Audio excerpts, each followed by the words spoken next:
I was kind of insulted when they named it the Fountain Wind Project. Nothing like rubbing our nose in the fire to begin with. These windmills at 600 feet tall, it's kind of hard to comprehend that they're as tall as the dam. The dam is like 3 feet taller than one windmill, and they want to put 100 of them up there. And one of the reasons they want to do that is to accentuate the availability of the wind that we get in the summertime. That wind up there actually by the CPUC, which is the California Public Utilities Commission, is rated as modest, except for a couple of tiny little spots that are dangerous. And I actually live right where they want to put one of the windmills. I don't currently, but my ranch is there, and I had solar, and I had my own windmill, and I had a Pelton wheel. And I can tell you the wind blows well in March and in November, and then occasionally in the summertime when that inversion layer happens. The only problem is windmills change the temperature of the weather in your area so that the day temperatures are just a little bit cooler, which wouldn't be too bad, but the winter temperatures raise. I shouldn't say winter temperatures, I should say nighttime temperatures raise. So there's an increase of the fire. You want to go? Sure.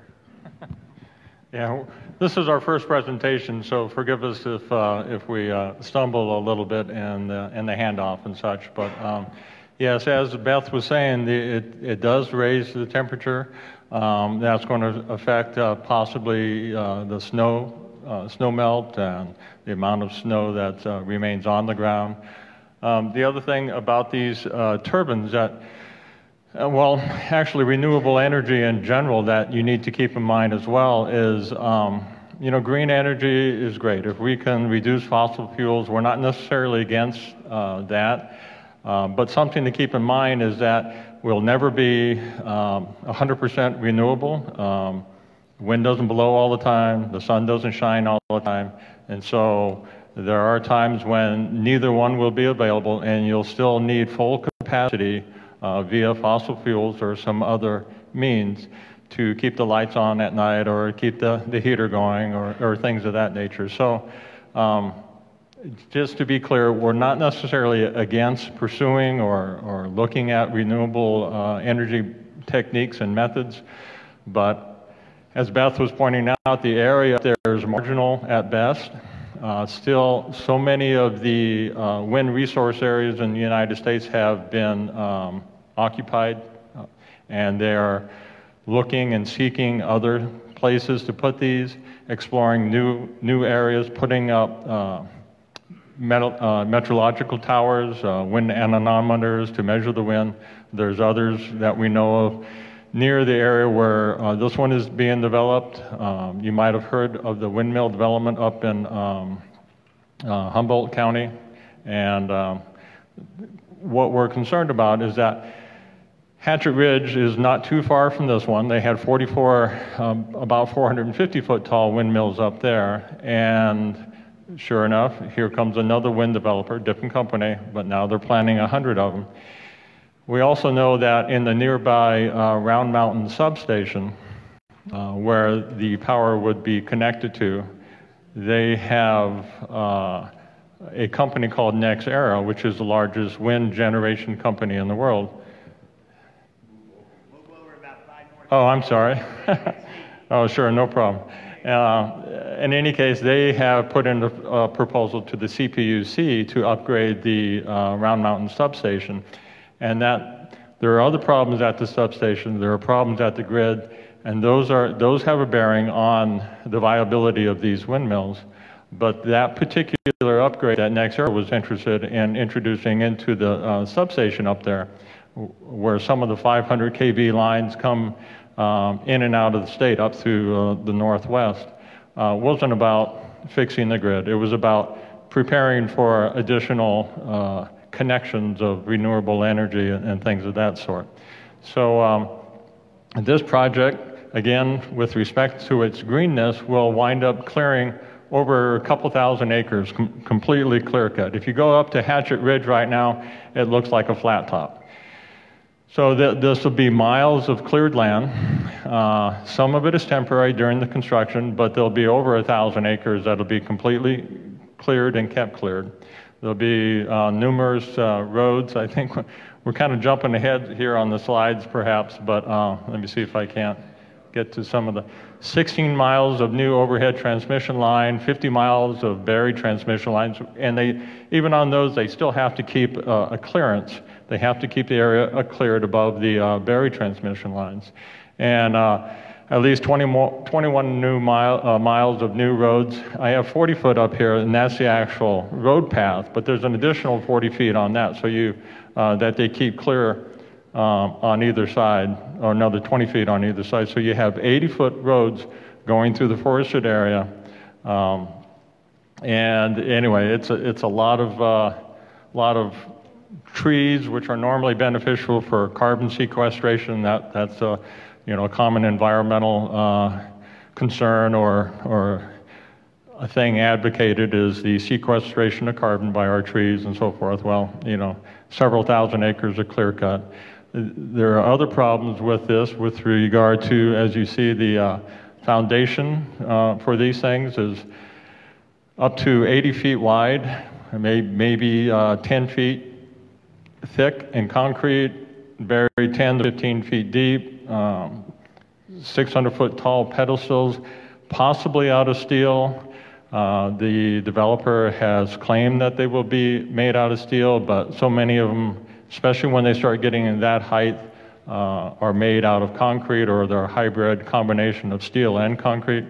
And again, that's just a lot of rebar, a lot of materials, and transformer oils and other flammable devices, items like that. So, would you like to say something, Hank?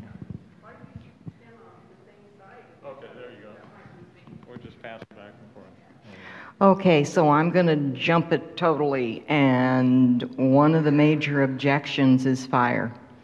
So Round Mountain and Montgomery Creek have already had a fire that was, 27 years ago that was devastating and one of the biggest in the state. All of the escape routes have been locked by the new lumber company that bought that land. So the way that I got out and my neighbor got out is no longer accessible because it's locked. And a lot of those were only memories or supposed comments to the young kids because they've never been able to go that way. To me, I'd been going in and out those logging roads for years. So we're basically in the same straits as Paradise. And there's no evacuation plan. And now you want to bring in something that's going to introduce an increase to the fire hazard in our area. Not only is there a problem with the windmills occasionally catching fire, but they attract lightning. And we already have a huge amount of lightning up on the ridge. You can tell that just from watching. It was really weird to sit and watch you guys get lightning the other night because normally it's the other way around. So this actually will draw the electricity down and cause even more lightning strikes in the area. Okay, so we've got that. What about the zoning? They legally only had to notify people of this project that lived within 300 feet of a tower. They're 600 feet tall, but I only got, it's like, I'm going to stand right here and I'm going to put my windmill right here and I'm all the way up to the ceiling and here's your house. That doesn't appear to me to be good zoning. So we have requested a moratorium. We would like them to include this wind turbine project, but if not, any future ones, until we can go through and revisit the rezoning and the general plan. That area had been known as open space, and a lot of the people that live up there are a little bit more rural-minded in that You know, we don't have to have the sheriff there in 5 minutes. You know, we can deal with it for 15 or 20. We don't necessarily have to have power. A lot of us live off the grid. You know, we don't mind giving up some of the services that you can get in the valley because we choose to live in the woods. And, you know, it was curious. I can walk in my woods and just take my dogs. The only reason I packed was for the two-leggeds that would come up to visit me. You know, so it's like, this is country land, and how do you move in to a rural area, totally ignore all the residents? The community of Moose Camp up there has like 6 turbines within 1,100 feet of the whole community. The community of Big Bend is down to a single lane road. Okay, so there's only a road now from Montgomery Creek 299 down to Big Bend, and it's down to one road or one lane because the county hasn't fixed it with FEMA to repair and fix the second part of the lane. So now that's the only way in and out because the river road is blocked and the road going to MacArthur on the far side is blocked. So now you can either get a fire truck into Big Bend and leave the people there, or you can get the people out and not get the fire trucks in. Doesn't seem very logical to me. This is the source of 5 blue line fishing streams. And if you're not a fisherman, that probably means nothing to you.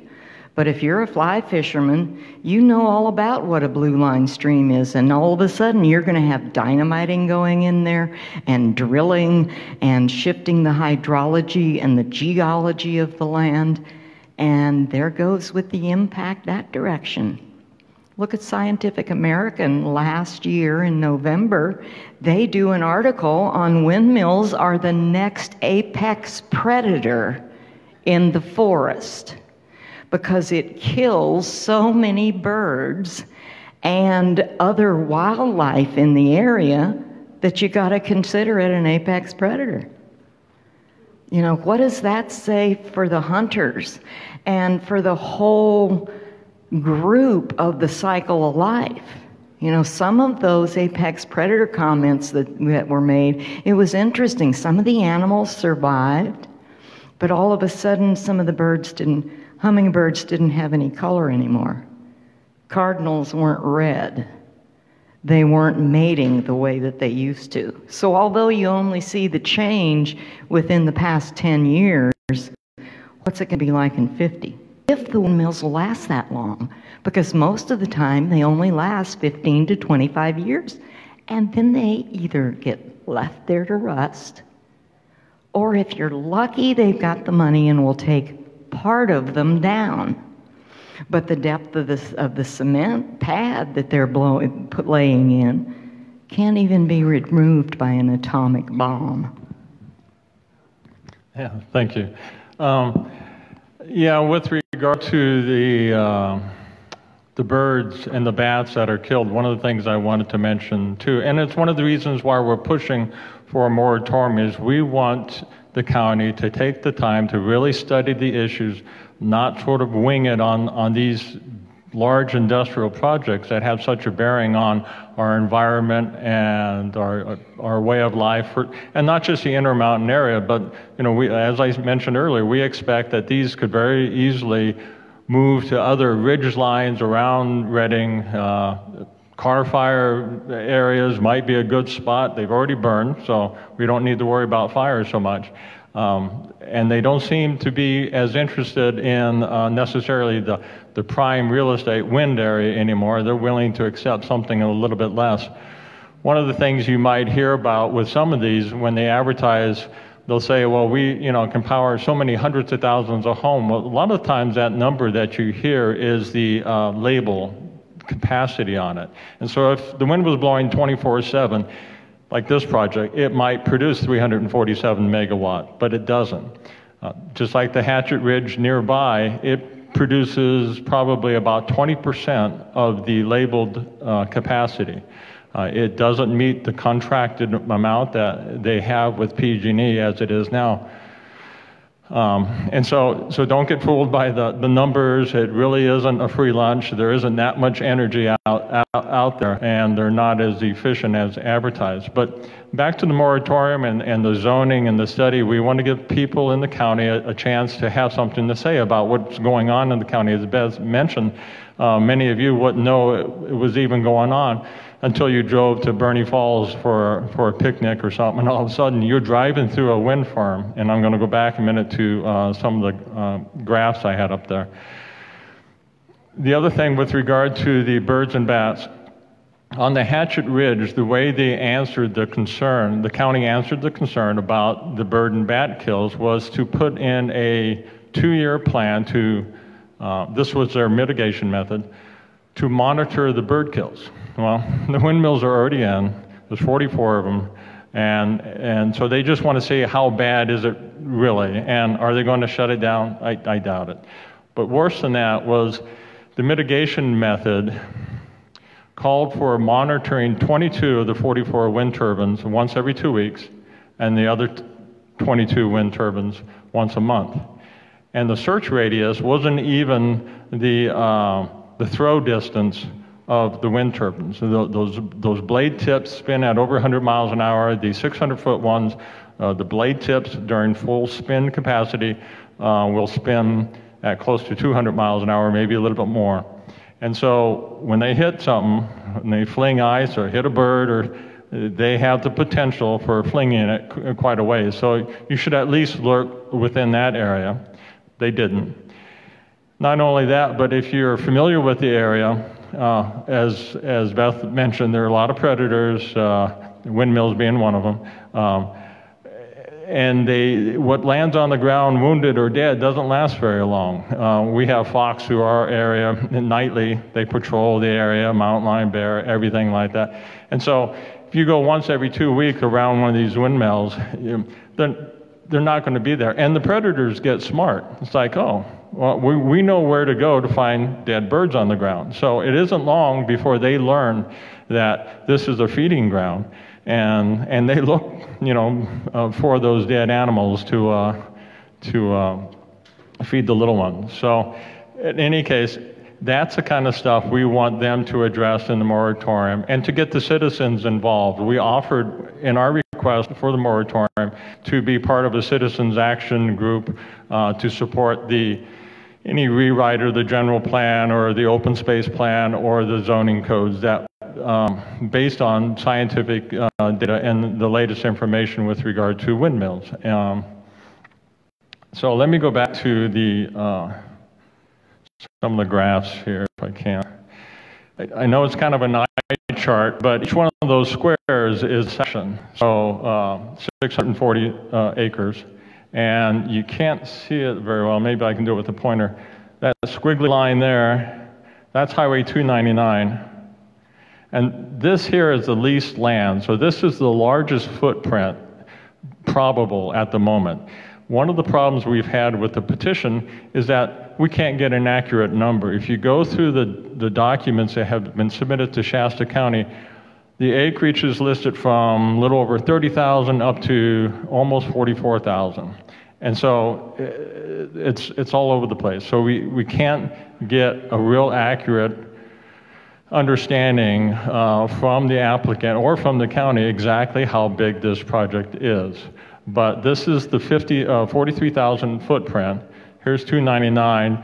Big Bend is up here. Pitt River runs right around here, and so Big Bend would be up in this area. This is Pitt 3 PG&E hydro plant, and there's a Pitt 5 over here, and Round Mountain, Montgomery Creek down in this area. And so it's just, you'll be driving through a wind farm, and it's over 50 square miles of land that they have leased to install these wind turbines. Right now at 100, they have sufficient land to expand that. I should have put them in a little bit different sequence, sorry. This is the smaller footprint, and this stops at an area known as Wangler over here. It's a very small community. This footprint here is probably about a little over 30,000 acres. The larger footprint would have run up in here. So we don't know what their ultimate plan is. They may, in fact, expand in this area as well. So let me just go back to that one other. If you haven't, 600 feet is kind of hard to imagine as a structure. We don't even see those around town. Unless you go into the city, you don't see, what Beth is pointing to there. Yeah, there's a person and a car. There's a 60-foot pine. And if you go towards the in Bernie and the Hatchet Ridge project, they're 450-foot tall turbines. You'll see how they just tower over the existing pine up there, 600 feet. And they're on the ridge line, so they're not even buried within the tree. They're on the highest points as it is, and so they just they stick up tremendously high. The small community of Moose Camp that Beth mentioned. We went and visited one of the residents there yesterday, and within about 1,100 feet or so is a 200-foot ridge toward the backside, the south side of Moose Camp, and that's exactly where they'll place a wind turbine. So he has this nice view and a soft rise, and there's a 200-foot ridge less than a quarter of a mile away, and on top of that will be a 600-foot wind turbine. And this small community will actually be surrounded on four sides by these wind turbines, and so it's not a very pretty sight. And they do make noise. They have the whooshing sound. They have a sound that can't be heard by the human ears called infrasound, and that runs at 30 hertz or less. But it does affect people's health. The World Health Organization has recommendations of a distance, I think it's close to 5 miles from one of these, or at least a mile, 5,280 feet, I think it was. But many of the European countries who have dealt with this for quite some time have started imposing a 3 to 5 mile distance from some of these because of the infrasound effects. The other concern, and I know I'm kind of jumping all over the place here a little bit, but with respect to the fire, as Beth mentioned, the area up there is zone hazard fire zone 4 and 5, or 3 and 4. Anyway, it's the highest fire hazard zone in the state of California. Governor Newsom initiated a 45-day emergency mitigation plan. He tasked CAL FIRE to come up with that at the beginning of the year. That's what identified Shingletown as the high priority area that got it some special attention recently for fire risk reduction. As Beth mentioned, we're exactly like Shingletown in many ways. We have a highway through there, and you're all familiar with 299. It's not a highway, it's a 2-lane road winding through the mountain. And so ingress and egress is difficult, just like Paradise. In fact, I'm familiar with Paradise, Chico being hometown, and on some parts of the Skyway, you had 4 lanes versus, we only have 2 all the way. It doesn't really make our ingress and egress any better, not even as good as what it was for Paradise. It's a windy area that's attracted the wind turbines. You get a little spark, you got a little wind, a lot of wind, and it's the same case. And just like the Car Fire blew from the west to the east and into Redding, that wind blows up and down the hill. If you like to watch the weather like I do, and you watch Channel 7, you see that convergence zone, that 45-degree convergence zone that runs from Redding up towards Bernie, and always has all the rain and so forth. Well, that's kind of where we're located, and that's a good path for the fire to move down the canyon and so forth. And so it is, again, it isn't just an Intermountain issue, it's a Redding issue, and that's part of our purpose. We kind of skipped over that, is we want to give the people an opportunity to have a say what goes on in this county. And you know, it's important to all of us, and it's important to family that we might leave our properties to and things of that nature that, you know, Shasta County doesn't have a whole lot to offer besides its beautiful landscape and mountain scenery and the recreation opportunities that we offer. For it to look like another Tehachapi or Ultimate Pass or San Gorgonio down there with thousands of wind turbines strewn all over the place, some of them falling apart, some of them rusting, would just be a shame. And I'm sure it would affect a lot of businesses here in town. So if we go back to, I think we've covered, oops, I'm sorry. I was wondering what was going on there. Wrong direction. Beth mentioned the health issues, the wildlife issues. Well, one of the other issues I wanted to mention quickly was the energy issue. I touched a little bit on the upgrades to the substation there in Round Mountain. Even without the windmills, there is a problem with the grid as it is now, and adding the renewable energy throughout California exacerbates many of the problems with the grid. There's a lot of aged structures. We know that with regard to the campfire. A lot of the towers and so forth were marked for replacement a decade before, and they just never got to it. You know, maintenance was lacking by PG&E. And so there are problems with the grid, even without the windmills. There is a problem at the Round Mountain substation that got the attention of the CPUC here recently, and that is a problem of over and under voltage. So they have a thermal overload condition where they are drawing too much amperage and things trip, and they have an over voltage condition where there's too much power placed on the lines. When the 500 kV lines run at 550 kilovolt, they can't do maintenance on them. It's not safe for the workers. And when they run too low, well, then you draw too much current and you have thermal overload issues.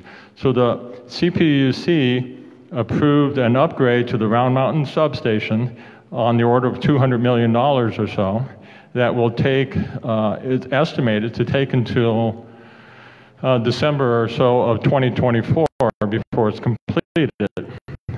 They haven't let the contract yet for the wing developer of that modification to the Round Mountain substation. And so it probably won't get completed until even sometime in 2025. Part of what we've asked the county to do via the moratorium is to wait until some of the dust clears and some of the things are addressed, such as these grid issues at the Round Mountain substation, such as the PG&E bankruptcy and its efforts to mitigate its maintenance backlog, to take care of the tree trimming and other things like that that need to occur within the forested areas, but make that part of the county's plan before they put us or anyone else in jeopardy because of this simplistic idea of just running this through via a special use permit without all the proper study and other vetting by the residents of the county. Would you like to say something? So we can probably go on and on and on. We can talk about the value of the land and the taxes and how the sudden decrease in all of the property values up there is already hit just with the prospect that there might be going on. And then you talk about the tourist trade and how many people do you want to know that are going to drive through a big, huge turbine to get up to Bernie Falls? And are you going to want to climb to the top of Lassen and to the top of Mount Shasta, and you're going to look out and you're going to see wind turbines? You're going to walk the Pacific Crest Trail and come over Hat Creek, and you're going to see big, huge wind turbines. I'm thinking that some of the tourists are going to want to back off a little bit on coming and visiting parts of Shasta County. And since we already know that they're talking about doing another substation and 25 miles or more line down into Cottonwood, that we've already found documented on paper. And I'm guessing if we do further search in a year or two, we're going to find another project that's a little bit further down. And we're looking at little bites of tank all over again. And because a lot of the counties have good zoning laws. One won't require any project on their ridge tops. One won't allow any project that doesn't bring power to their area.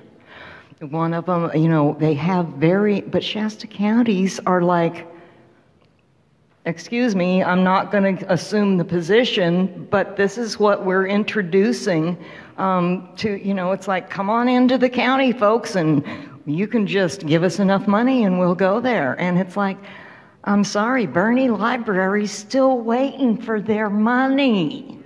And how long ago was that? So it's like there are a whole bunch of things that we can't cover in 20 minutes. Or a half an hour. So I wanted to have you guys have time to ask some questions. Who benefits from the electricity produced by these windmills? It's questionable as to whether it's actually going to stay in the state or not, but if it stays in the state, it's going to go to Southern California. Of course, you know that. And that could be Southern California as in the Bay Area. As far as I'm concerned, if you're south of, part of Tehama County line, you're Southern California. I'm sorry, I've lived in California for too long. Wait a second. We need to have you guys on mic. Yeah, we're going to do it on mic so everybody can hear number one, and then once recorded, everybody can hear it as well. They have all this land that's going to be bare ground. Then they're going to build on it. What happens when you have all this heavy rain? Where does all that water that's being rushed, where does it all go? That's part of the geology and hydrology of the whole project. The water's going to flood down onto the top of my property, and instead of me having a knee-high full of water in my garage, I'm going to have chest-high water in my garage.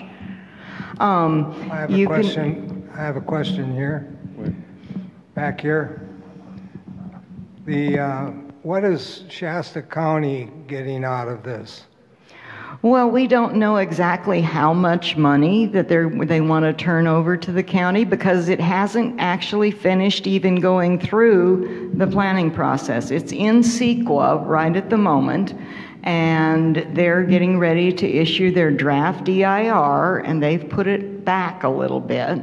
So whereas we were expecting to see it in September, it looks like it may not be until December. Then and the community has 45 days to raise and we're not going to wait until they issue the draft DIR. We want the county to know about this plenty ahead of time. And so we don't anticipate this actually coming to a vote until probably in March, I'm thinking, but you never know because the reason they postponed it was because of the company. And so the company could back off on that, I'm guessing. So the one thing that I found was interesting, just so everybody knows is on the same page, and just in case they try and pull a fast one, the last time that I was at the Board of Supervisors meeting, I heard my name called in the hallway, and I turned around, and guess who it was? It was people from the wind project, and they wanted to know what it would take for us to back off. And I told them for you to withdraw your application for the project. And they said, oh no, we need to come to a middle ground, a meeting of the minds. And I said, if you're going to meet my mind, you're going to have to withdraw your project. They tried to convince me for about 5 minutes that it was a good idea for us to mitigate things and that they could, move a turbine here and a little bit of money there. And so I said, I've been polite with you, have I not? And they agreed. And I said, well, you're welcome to come up to our meeting in Round Mountain, which will be tomorrow at 6 o'clock. And you can address, if you're given an opportunity, the community. But I can almost guarantee you the community is not going to be polite, and they're probably going to, excuse my language, give you the flying finger as they ride you out of town. because they don't seem to understand that where you might be able to mitigate 3 or 4 things, the county identified 25 or 30 things on their application that have significant potential impact. Does that not tell common sense that this is not the right project in this area? Maybe in the desert, you know, where there's nothing to burn and there's not much more than coyotes and lizards, and not that they're not important, but you know, it just seems totally illogical to me that you can totally think that you can mitigate God's creation. And I'm sorry, that's... Right, Bob. The other thing is, you haven't brought up yet, is that if there is a fire, we cannot bomb that area, because if you hurt any one of those windmills, you could be sued and have to replace it. And the other thing would be is they're talking about dynamite in some areas to be able to put these pads in 250 foot deep or so. That is going to kill the water for Montgomery Creek, Round Mountain, and Oak Run. Now, can that then affect some other areas within the region? Yes, because Snow Mountain up there is our watershed. And if we have no wells, you have no water, our property is already dropped in the last couple of months 50% or more. So if you have no water, what is your property worth? And they don't seem to care. Move out and go to the city. You don't belong up here. And, you know, I've been up there only 26 years. I know Beth has been up there, just a couple of days more than I have. And, you know, she is right at the front of this. It's going to be at her back door. It's a half mile from my house. And all I got to say is, folks, if you can't fight the fire, don't get in it. And they can't fight the fire. We can't fight the fire. If you're going to do it by hand and by hoe, you're not going to make it. Not in that forest. May I ask, I've got a question here real quick. May I ask, I come from the power industry for 44 years. I retired a couple years ago. The last 10 years I built intermittent generation, wind and solar. Mm-hmm. The problem I have with it is, after all this experience, is we're putting the cart before the horse. We've got generation, but we don't have storage. Right. So we built, I know of a project where we built 10 solar stations under contract, told to by the Public Utility Commission, build them, put them online, and lo and behold, within 2 years, we canceled the remaining 5 projects of the plant because too much generation. Right. Then what happened is we were told we had to take our generation of 150 megawatts down to 2 megawatts within 20 seconds or less. Right.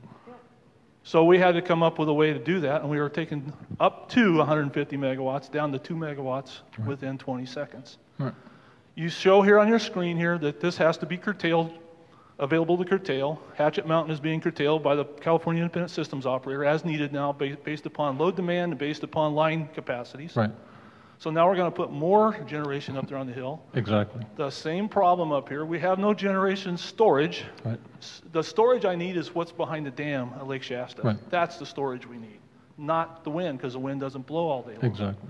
Another problem was we built a solar plant. We spent $77 million on it. At the time, there was investment tax credits. Investment tax credits were 33 1/3% of what it cost you to build a plant. They got it running. We busted our tail, got it operational, and lo and behold, they got 33 1/3%, or in this case, it was $25 million out of your and my pockets as taxpayers. Federal government turned around and gave an investment tax credit back to them in a cash and a check. And it was 4 days later, or 4 weeks later, they laid off all but 4 people, and the company disappeared. Exactly. This is going to get built. It's going to get rammed down their throat. I'm not sure if investment tax credits are still available for a project like this or not. I'd have to do some more research. January 20. It's in, okay, so they want 2020. this signed deal by the end of this year, Right. so they can qualify for that. We were pursuing a 2008 end of investment tax credits. Right. If they can get it signed and inked off by then, they're eligible for refunds. Yep. This has a lot of liability. And another problem you're going to see is folks here in Reading. We're going to see these windmills from Reading because on top of each one of these towers is going to be a nice, bright, flashing red light. Yep. Anything over 200 feet shall have, according to the FAA. I know that because I built 197 feet tall, Right. so we didn't have to do that. Right. But it's going to be an eyesore for everybody, and it's going to call your attention to that from here. So. And the extra power that they make, they sell, or not sell, that we pay Arizona to take. In 2017, we paid Arizona. Was it Well, there's a problem there because PG&E was told by the Public Utility Commission to go to 20%, 25 to 30% of all green renewable. And so we built, but we didn't have in our contracts at the time to be able to curtail the output and only pay for what we generate. So these companies have these shall take. So if I'm a 100 megawatt plant and you don't take a 100 megawatt plant, the utility still has to pay. You and I as the ratepayers are still paying for that generation. Yep, exactly. In this case, it's got to get on the line, and there's no place because load must always meet generation. And if it's not, that power's got to go somewhere. So that's why they're paying Arizona. They'll ship it to Oregon, wherever they can get it out of here to get rid of that energy. And you and I as ratepayers are picking up that tab. Exactly. And PG&E wouldn't really have to do any of this BS if they were allowed to consider the dam as green energy. Correct. But because of the politics of Southern California, they don't count the Pitt project. They don't as green energy. They don't count Shasta Dam as green energy. So PG&E and any of the other companies are forced into a position to go and buy these other projects, whereas if they count that as green energy, they wouldn't have to. But Southern California doesn't want Northern California to have that much. What their justification they say, I don't know. Well, I see it as they don't want us to have any kind of power over what they do in any way, shape, or form. And if we've got the water, well, that gives us a little bit of power. I have for you some bad news and some good news. Okay. I am from Bernie. I know exactly what you're going through. Yeah. We have had the same problems. The county will sell you out for 40 pieces of gold, and then you will have to beg to get your 40 pieces out of them. That's the bad news. Maybe. Talk to the foil people in Bernie about their library. I did stop tank, and we Yes. we started before they did, and we had this whole county riled up, including all the board of supervisors. And here is the major problem. The state of California, as you know, requires so much energy to be produced by renewable sources, and that's only wind and solar, and they don't count the Pitt River flowing there daily, getting hydroelectric power. So whether or not it's cost effective doesn't matter, you got to do it. Did you notice when I said California requires? Here is your solution. Get the people in Round Mountain and Montgomery Creek to say, screw you, California, and join the State of Jefferson movement.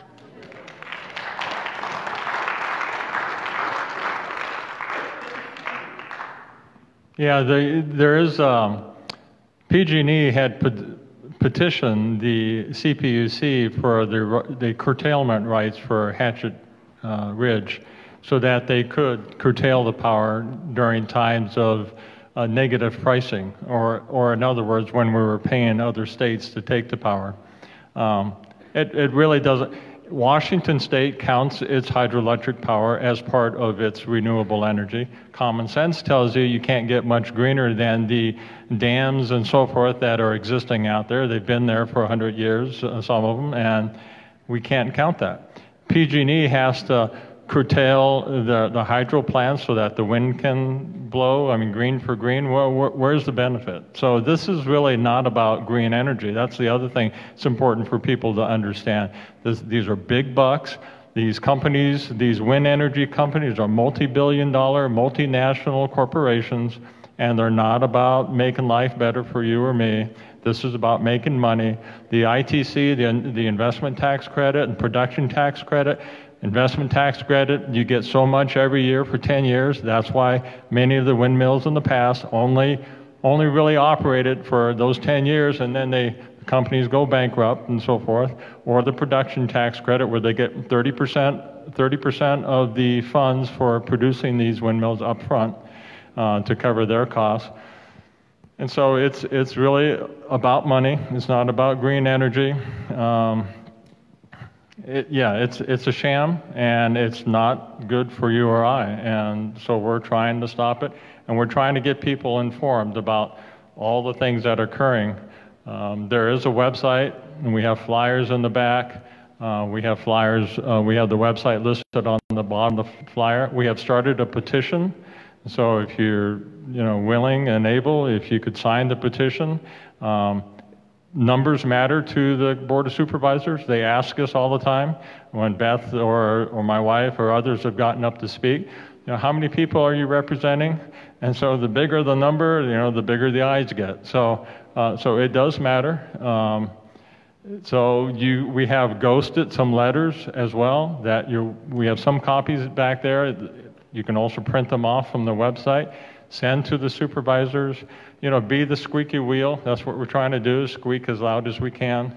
Any other opportunities to speak or get the information out, Beth or I or someone else can do that, or you yourselves point them to our website and try to get people involved, try to just raise the awareness about these issues within our county. Do the petitions that we sign, that requires a physical address, yes?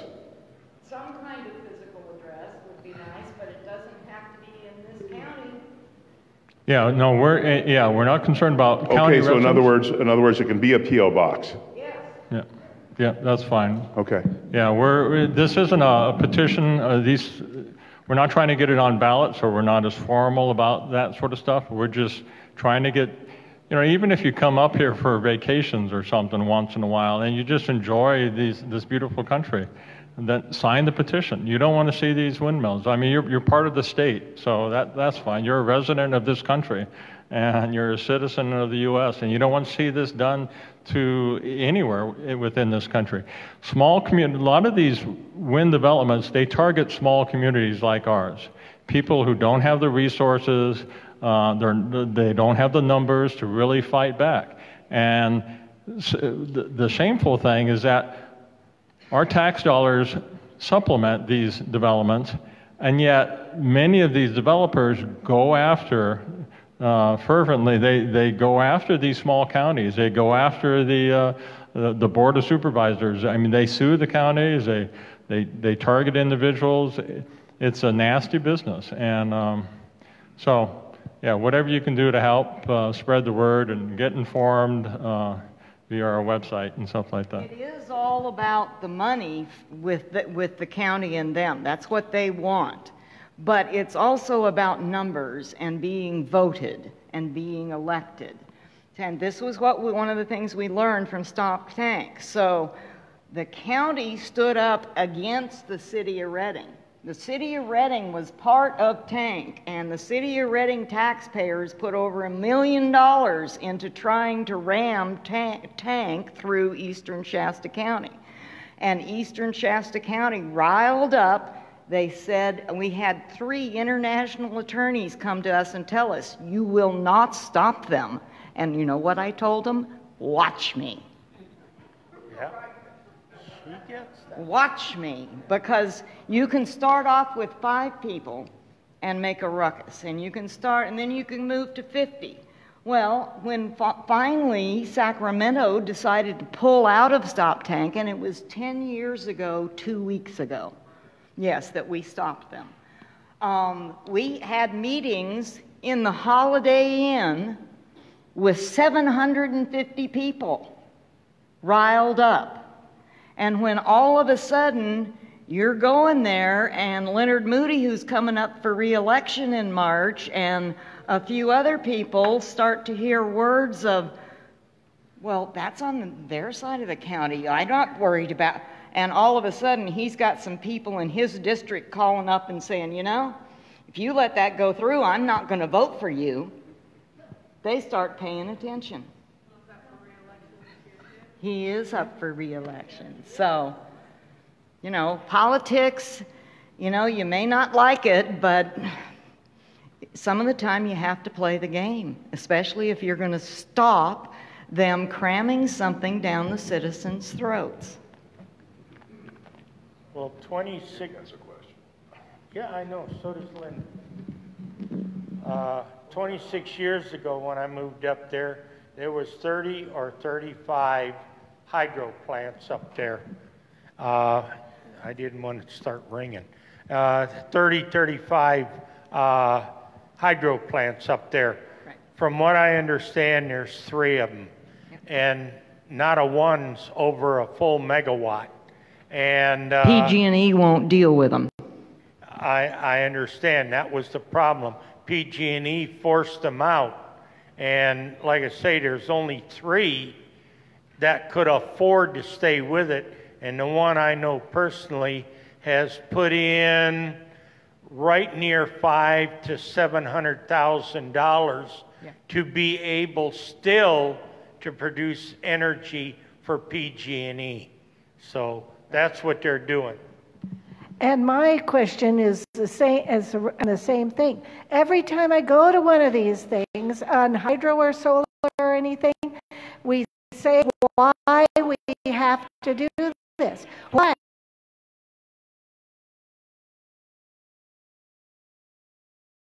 I've got so much information in my head at the moment about this that I haven't had a chance to really pick Gary's brain about that.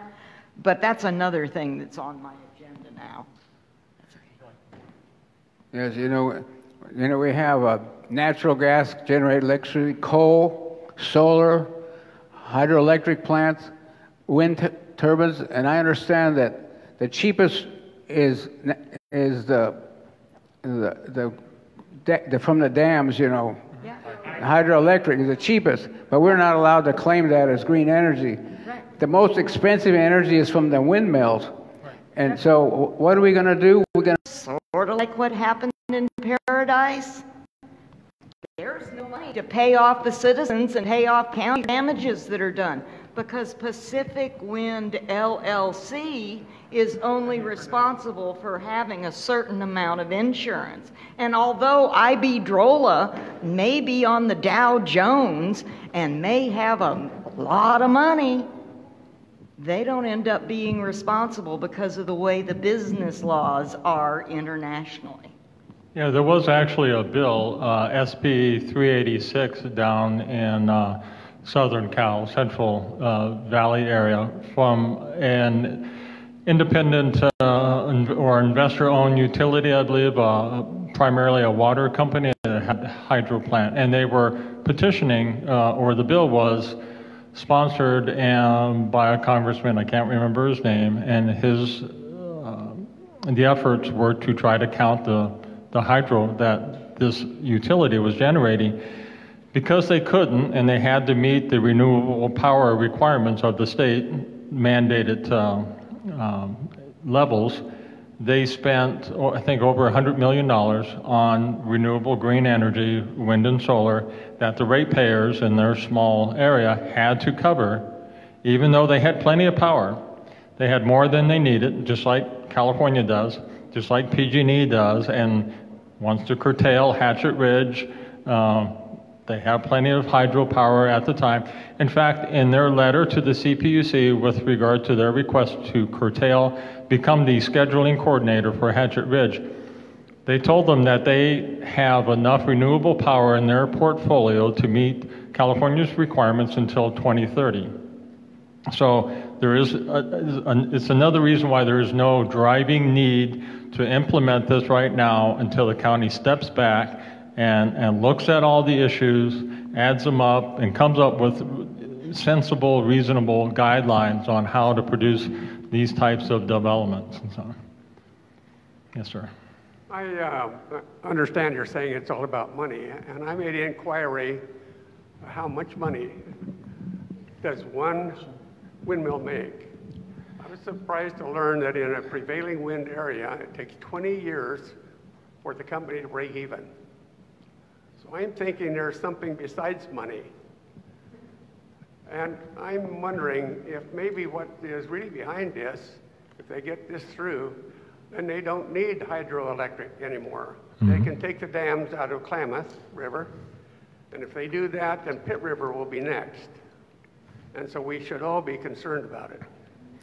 Well, if you're a conspiracy theorist, if you're sort of a conspiracy theorist like I have been accused of at times, since we know that the Middle East is involved in Iberdrola, and we know that Iberdrola is way involved in property in the United States, it makes me wonder if maybe the Middle East is realizing that they're going to run out of oil and they've had an ability to have major control, and so this is another way that they can have a little bit of energy control, have some control over the land.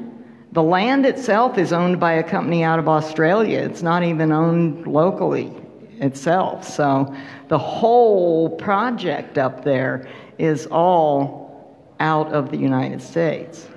So, I don't know. All I can do is, it makes no sense to me. And so that's why I keep looking for why are they doing this other than money. And that is the evil, so, I would love to hear somebody else's theory on why they might be doing it, so. I have a question over here. Okay. You partially answered the question I was going to ask. Who owns the land that all this is going to happen on? And do you own your property if they're going to put a pedestal on your property? They're going to put it right next to my property, and my grandfather bought that property in 1952, a year after I was born. And that has been in my family for over 65 years. Okay. And I lived off the grid up there for 25 of those. Okay. And my next question then along that line is, how did that land get zoned? The county must zone it some way. Yeah, it's currently zoned as timberland or as unclassified. And in the Luce County zoning, you can build a power generation facility on unclassified lands. And when you do that, the zoning that you apply to that, the zoning codes you apply to that have to, it goes from unclassified to match whatever your intended purpose is for that land. So they have to follow the zoning codes for a public utility. The problem is that this isn't a public utility. This is a private, for-profit, large industrial wind generation facility. This isn't an investor-owned utility like PG&E would be if they wanted to build a hydro plant. That would be allowed on unclassified or timberland properties. Okay.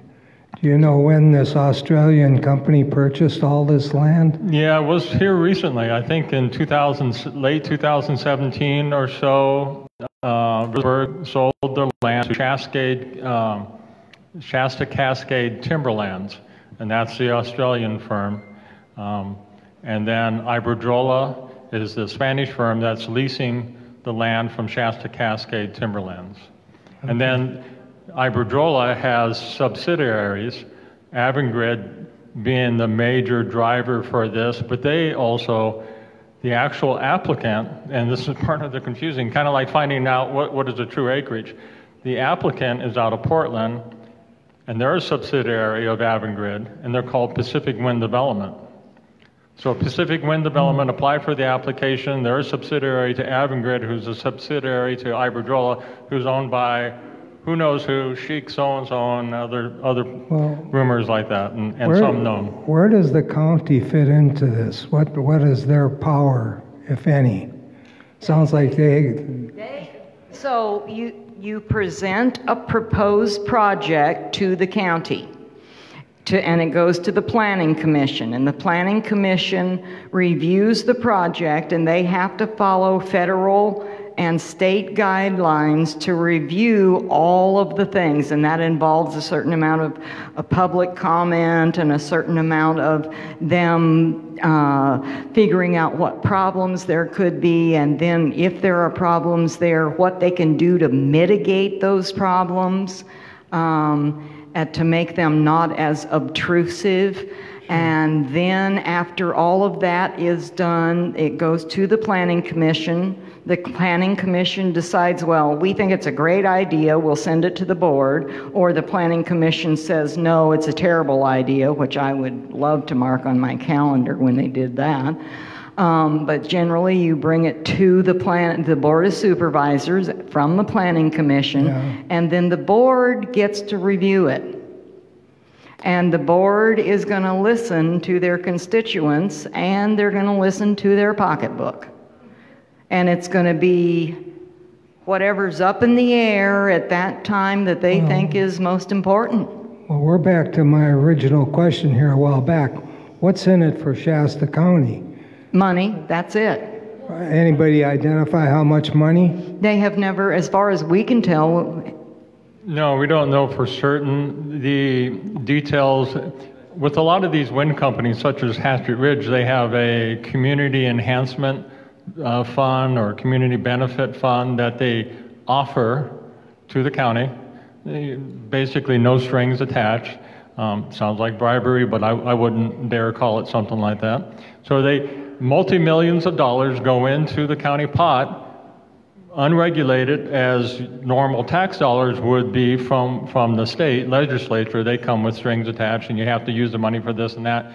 So this benefit fund comes to the county for their use outside of the normal tax revenue system. Plus, they get taxes based on property value and so forth. So it's estimated, one of our gentlemen, based on the Hatchet Ridge project, estimated that the county would probably get on the order of $4 million a year from property tax increases. The benefit fund hasn't been defined yet. That should be out, I believe, possibly with the draft EIR. We're not certain yet when that would be made public and made known. So property tax is one item that the county would benefit from. That would be one of the benefits. The problem with that is that at the same time, they should lose some property tax based on the decreased value of all the properties anywhere near those wind turbines. The closer you get, the less your property value. The more your property relied on a particular view of the eastern range and the sun coming up to the east and nice pretty things like that, then the lower the less you have of that view. So right now, how do you think the county Board of Supervisors is going to vote on this? Yeah, that won't be until, what will happen next is a draft EIR will come out from the planning department, and then that will be commented on by the public. We'll have 45 days to comment on that, and then that goes in, gets churned around, and out comes a final EIR, and then along with that final EIR, I believe we have an opportunity to address it again, especially with regard to how our comments were commented on, the mitigation plan. And then the county planning department makes a recommendation with regard to all of that and sends that forward to the Board of Supervisors, who either approve the recommended action by the planning department or disapproves it.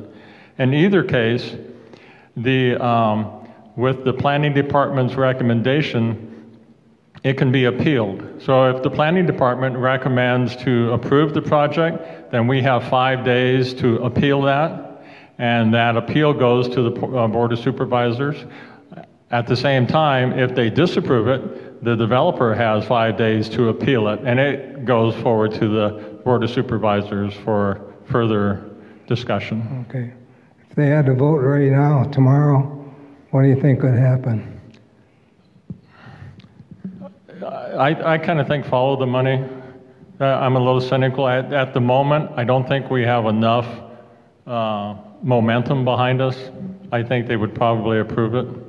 But I think that would be a dangerous thing for them because I think there's so much liability. The fact that we pointed out so many of these issues, fire being one of them, hydrology being another issue, as Beth and others have said, they live off from the water up there, springs and other things like that. There's some people, I mean, there is no municipal water supply system up there.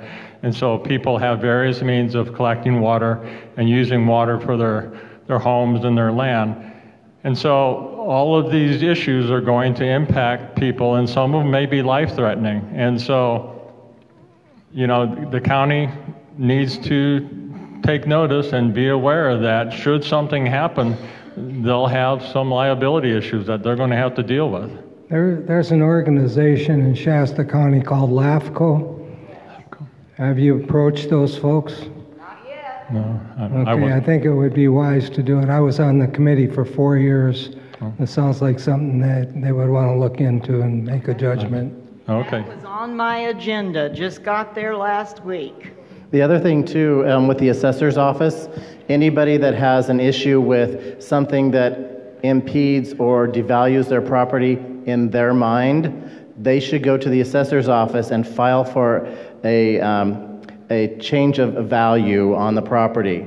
It doesn't mean just the person next to the item of question. We're talking, if we live down here in the valley and we look up at the hill and we see that nasty looking thing and our view has definitely been changed, right. You want all those people down doing the same thing. Inundate the assessor's office with a request for that. Oh. And the reason I know that, I used to work there. Oh. I used to be an appraiser for the county. Okay. All those appraisers will be inundated with a request for the change of value of the property because of that very reason. And what happens there is they have to lower the value of the property. Right. So it's a snowball effect on the property values for Shasta County. Now, go over the line to Tehama County. They're going to be able to see them from Tehama County, Cottonwood farther south. Right. Same thing, Siskiyou, maybe even Trinity. Right. So Modoc will be able to see them. From Aden, you'll be able to see them. So and Lassen, right there, Pittville, they'll be able to see them. Right. You've got all these counties that you could surround this whole project with. And so you want to get the word out to all the landowners that are going to be able to do that, to go to all their assessors' offices. It affects all of the counties, all of them. So it's very important that you do that and make sure that people know that and know to go to go to the assessor's office, tell them you want to change the value on your property because this is going to be happening, and they want to put it on the schedule for that and timing of it. It's very important that you do that. We will. Okay. Thank you. Okay. I got a couple things I'd like to say. One, years ago there was a Knighton Road project where they're going to put a huge shopping center in, and the planning doesn't come out of the planning department in Shasta County. It comes from those companies, and those companies are not above skewing for the environmental. Okay, and in fact, this particular company produced two because they didn't like the one that the one company produced, so they got a connection. So you got to really watch for that, okay? And so does the Board of Supervisors, because I was one of the only ones who were against the Knighton Road project. And I was against the Knighton Road project because it was right next to I-5. There was no ingress or egress. It's supposed to be, adequately should be 2 miles. They had about 800 feet. And then the trucks are coming out, and they're going to hit 2 stoplights. And so then actually what happened, after I started griping about it, Caltrans come along and sued Shasta County because they said there's going to be deaths on the highway because they can't get on and off, okay? So what I'm trying to say is just if this county and some of those Board of Supervisors are dumb enough to buy into it, if they don't review those environmental reports, you guys need to review them really well because they could be very well skewed. The other thing is it gets to the point where it gets kind of stupid. You guys have fires, we've had fires, Paradise had fires. One of the problems was the spotted owl, okay? Back in the late 80s. Well, look at it, we got to protect the forest from the spotted owl. Now they're going to kill the spotted owl with a windmill, okay? I mean, come on, just give me a break, okay? Now this is renewable energy that's going to last for how long? 25 years? Maybe. Livermore area's got those a ton of them that don't even work down there anymore, and they can't even take them down because of the cost. When we talk about money, people are thinking somebody's going to make money. Who's making money is the contractor, who's the people that are putting the project together. They come out with a pile of cash, and they give a damn about the rest of it, okay? If that windmill breaks down in a month, they don't care because they got their money and they're gone, and it's going to be up to somebody else to do the maintenance. So those kinds of things really need to be pointed out because they got to wake up. This stuff does not work. It's proven it doesn't work. It's been around long enough. Shasta Dam, 60 years, it's still producing. Right. That's renewable energy. That's renewable energy. Okay. These things, you're going to end up with an eyesore. They're going to just be rusting and falling apart. Right. Okay, that's it. Yeah. How about the Audubon Society?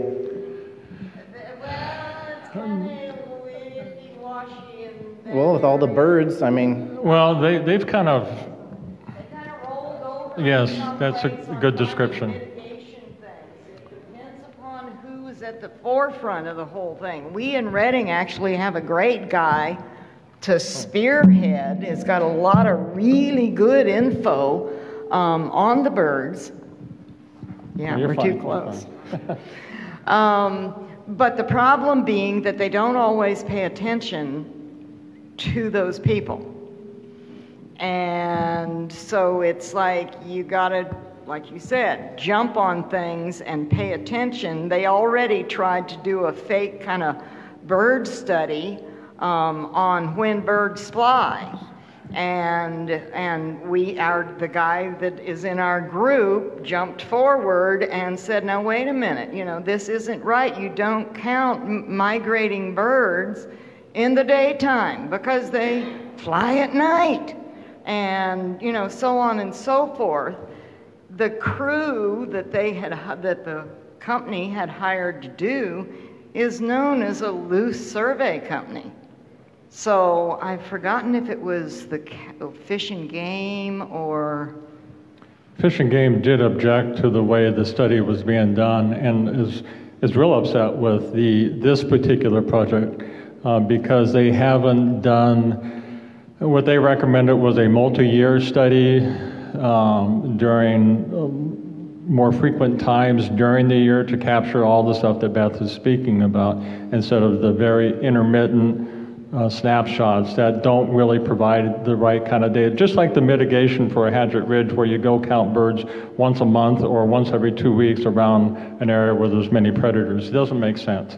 It's just kind of an appeasement so they can check a box saying that, yeah, we mitigated it in case there's ever a lawsuit, but in my opinion, it shouldn't hold up in court, but it seems to be sufficient for them to move forward. So the bird thing is, in a way, really important to me because I was taught that it was part of my responsibility to shepherd the land and to husband the land. And if you look at that particular area, Hatchet Wind is right on the edge, but this project is right in the middle of a globally significant migratory bird route. Not necessarily important to our county, not necessarily important to our state, not necessarily important to the nation. It's a worldly important, globally significant bird route. The birds from South America fly up that route, and they fly at night, and they can't see the turbines. And I don't care about the man in Bernie that thinks that eagles are stupid because they fly into wind turbines. My national bird is not stupid, and it wouldn't fly into the turbines if it was aware it was there. But if they don't pay attention to all of the different...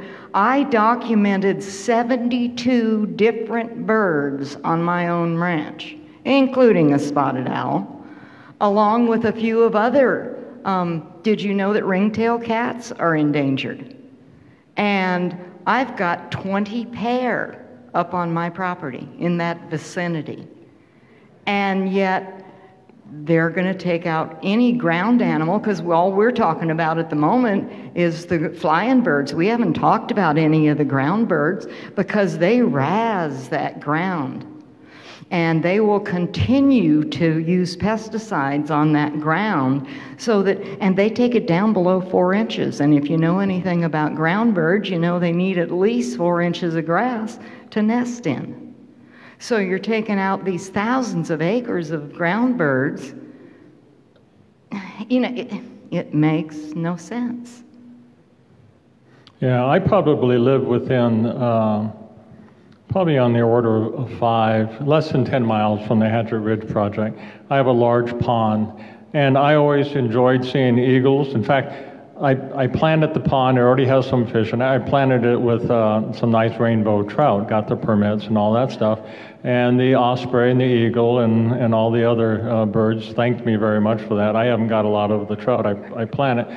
But I haven't seen the eagles in the last several years. Pretty much since the Hatchet Ridge went. It could be coincidence. You know, I don't know if there's an eagle that didn't get counted, but I used to regularly have at least one bald eagle that would visit the pond throughout the year, and I haven't seen it. I haven't seen it in a lot of years. And even the osprey, we'd see a pair of osprey frequently fish the pond. No, haven't seen them. So coincidence? You know, there's a local biologist here in Reading, Jim Wiegand. He's very much against these things. He hates them. Doesn't like Audubon Society either because he feels they rolled over. If you look at the eagle decimation of their population down in the Ultimate Pass area and so forth, the windmills kill so many birds that it's the local population, it's beyond their ability to sustain the local population. It's beyond normal predation rates and death rates. So it probably won't be too long before there aren't any eagles in the area because they just can't maintain the population any longer.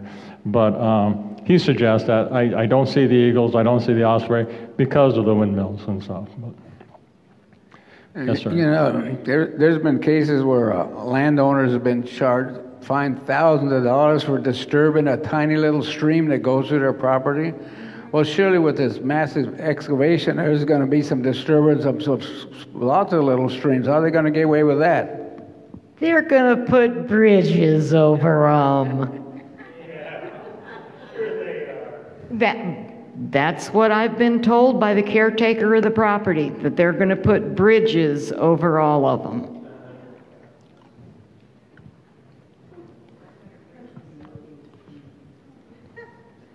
Oh, go ahead. Yes, sir. Go ahead. Oh.